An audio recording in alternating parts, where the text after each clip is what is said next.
Today me and my partner Kile will be experimenting on the topic load characteristics of DC compound generator. And here you go on. The aim of this experiment is to determine the load characteristics of the DC compound generator. Now, before we go on with the experiment, we will first look into some basic concept about DC compound generator. So, DC compound generator, it is a combination of both series and shunt generator. Now, based on the winding direction of series and shunt winding, it can be classified into two types. The first one, it is cumulative compound, and second one, it is differential compound generator. Now, what is cumulative compound generator? Basically, cumulative compound generator will have series winding and shunt winding in same direction, which means the current flowing through series winding and the shunt winding will be in the same direction. As we can see in the figure, the direction of current flowing in the series winding and the direction of current flowing in the shunt winding are in the same direction. So, we can say that the flux produced will be the summation of flux in shunt plus the summation of flux in the series. Whereas, in differential compound generator, the series winding and the shunt winding are in opposite direction. That means that the current flowing will be in opposite direction. Therefore, the flux total will be the difference in the shunt winding minus the series flux. The causes of voltage drop in terminal voltage from no load to full load in shunt generator can be partially, fully or overcompensated. Since the compound generator is both the mixture of series and shunt winding, which it can be achieved by and using a series field in cumulative compound in either long shunt or short shunt connection. Now, if I talk brief on characteristics of the DC compound generator, firstly we have over compound, then we have flat compound, and then we have under compound. Now, what is over compound? Now, over compound is when we adjust the aiding series field ampere turns in such a way that the increase in load current increases the terminal voltage. It is known as over compound, and it is represented by the curve AB. Now, coming to the flat compound, the series field ampere turns are adjusted in such a way that the increase in load current will keep the terminal voltage constant, and it is represented by curve AC. And if the series field winding ampere turns are less than the flat compound, then with the increase in load current, the terminal voltage decreases. It is known as under compound, and it is represented by curve AD, as seen in the characteristics curve of the compound generator.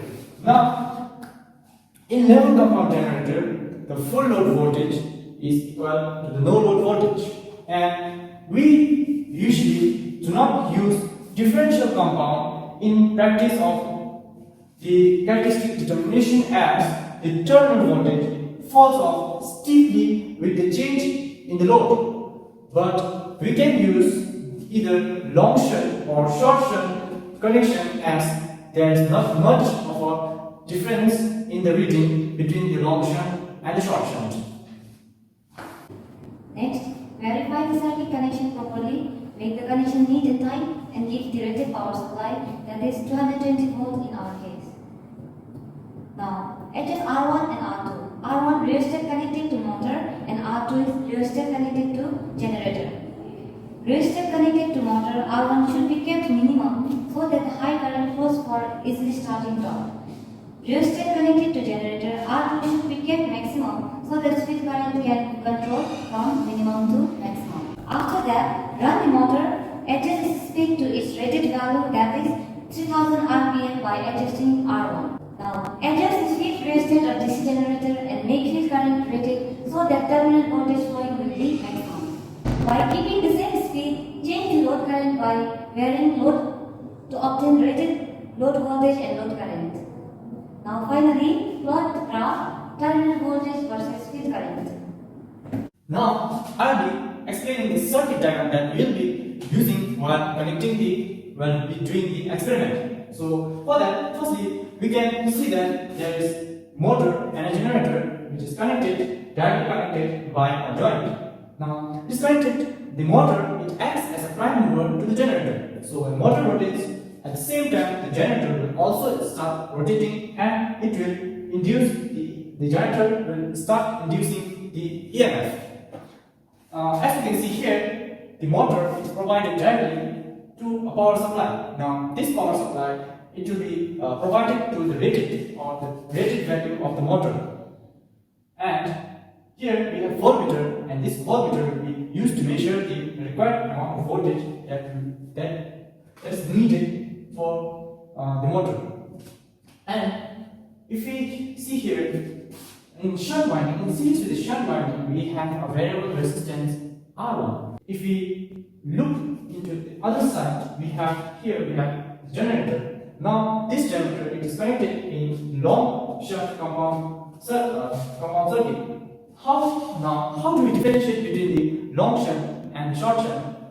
So to differentiate between this, now for the long shunt, we connect the shunt winding right after the series winding. Here D1 and D2 are the two terminals of the series winding. Now the E1, E2 being the two terminals of the shunt winding. Now E1 goes to right after the D2, which is that after the series winding, it becomes a long shunt. Now suppose if we take this connection right before the series connection and after the armature A1, then this connection becomes short shunt. Now particularly for this experiment, we will be using the long shunt connection, so we will be connecting it after the series winding D2.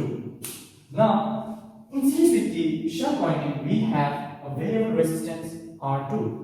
Now this variable resistance R2 is kept at the maximum position. Initially it is kept at the maximum resistance position, so that later we can reduce the resistance to get the required field current or the rated field current of the generator, which will be measured using the ammeter over here. Now at the two terminals of the end side of the terminal, we have voltmeter connected. Now this voltmeter will be used to measure the load voltage, and we have load at the end, and it is a variable load which we can vary the load. And in series with the load, we have an ammeter connected. Now this ammeter will be used in order to measure the load current. Now that's it for the circuit. For this practical, firstly we need DC supply DPST double pole single through with the specification DL1013T2. Next we have DC motor with the rated voltage of 220 volt, rated current of 1.8 ampere with a speed of 3000 rpm. Next we have DC generator with the rated voltage of 220 volt, rated current of 1.56 ampere with a speed of 3000 rpm. Next we are using a set of voltmeter and ammeters for measuring the various voltage and current required. Then we are also using two rheostat, one connected to motor side and one connected to generator side. Then we are also using a tachometer for measuring the speed of the motor. Then lastly we are having a variable load. We are taking the positive terminal from the power supply to the motor. Now for motor, it is connected in shunt winding, so therefore we are connecting A1 to E1, and then from E2 we are taking it to the rheostat. Now for rheostat, we are keeping it to the minimum value as to provide the initial starting torque with high current, and then from continuing we are taking the other terminal from the rheostat to the terminal A2. Now and the other terminal of the A2 is connected to the negative side of the power supply. Coming to generator, we are taking a compound generator of long shunt type.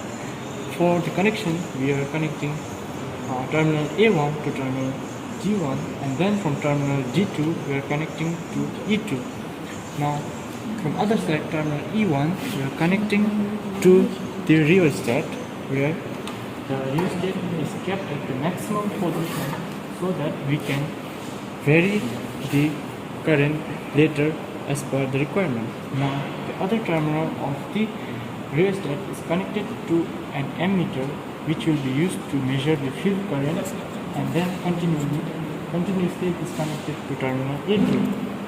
Now for the load side, we are taking load from the terminal D2, where the ammeter is kept to measure the load current, and it is connected to one side of the load. Now load we have connected here is a series load, and from the other terminal of the load we are taking back to the terminal A2. Now the voltmeter, it is kept at the two terminal of the load, where it will be used to measure the load voltage, and one voltmeter is kept here to measure the supply voltage.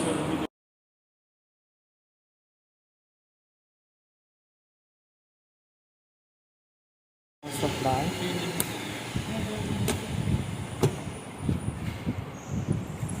We are providing a rated voltage of 220 volts.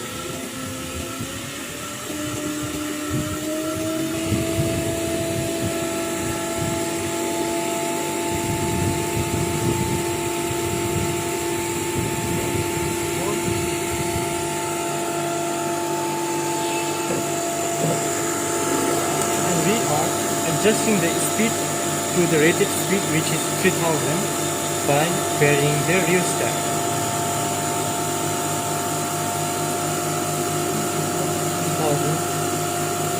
Now we will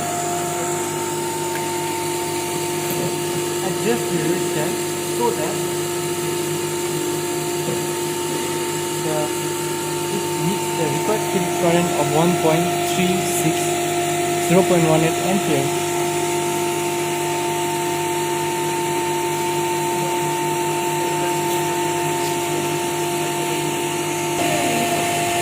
Now we have the rated of 0.18 milliampere. Now we take the initial recording. At 0 ampere we can see the load current of 210 V. Take the record. And now we are varying the load and taking an interval of, we are taking a 0. Here we can see that the current is 0.1 ampere, and the voltage, currently the voltage is at 215 volts. 215 volts. Next, we are further stepping the load to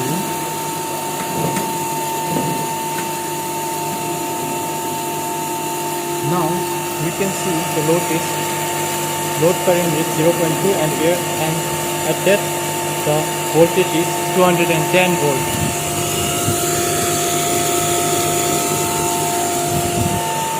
Next,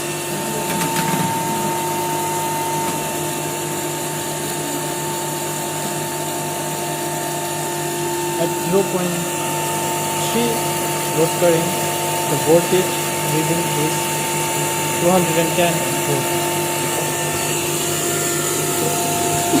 We are taking the final load of 1.1. For that 1.1 load current we have got 175. Then if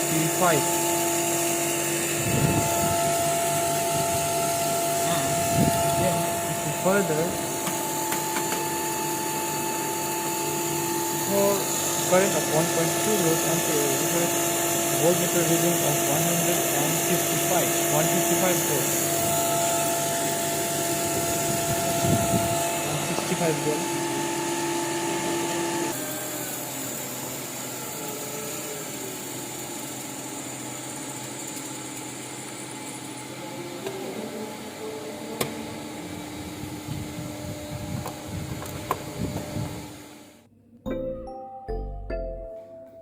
To go on with the observation for this experiment, after plotting the graph between the load current and terminal voltage,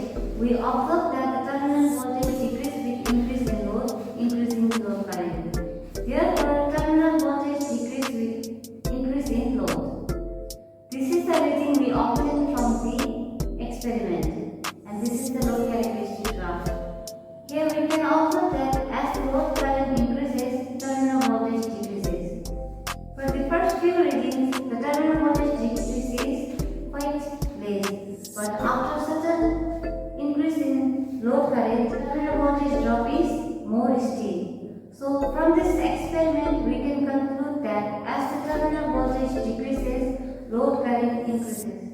Now we will discuss some precautions that we need to consider while we carry on with the experiment. Firstly, we should keep R1 at the minimum position and R2 at the maximum position. Second, the speed of the motor or the prime mover for the generator is kept at a constant speed throughout the experiment, and we do not exceed the rated speed of the generator which is given in the generator's description. Now, thirdly, the power supply should not increase the rated value, that is for the motor, as it may burn or damage the motor. And the field current and the load current should not exceed its rated value. Now, field current we get by varying the rheostat R2. Now, it should not exceed its rated value, as it may damage the internal part or it may burn the motor. And fifthly, we should check whether the instruments are working properly or not before we get on with the connection. And it is advisable for us to check even the probes are properly working or not, as later we may get wrong result or there's high risk of damaging the instrument which is there at the laboratory. Now, lastly, we should be very precautious of high power supply as well as the rotating part of the motor, as it may cause injuries and it may risk our health to it. Thank you guys for watching this video till the end.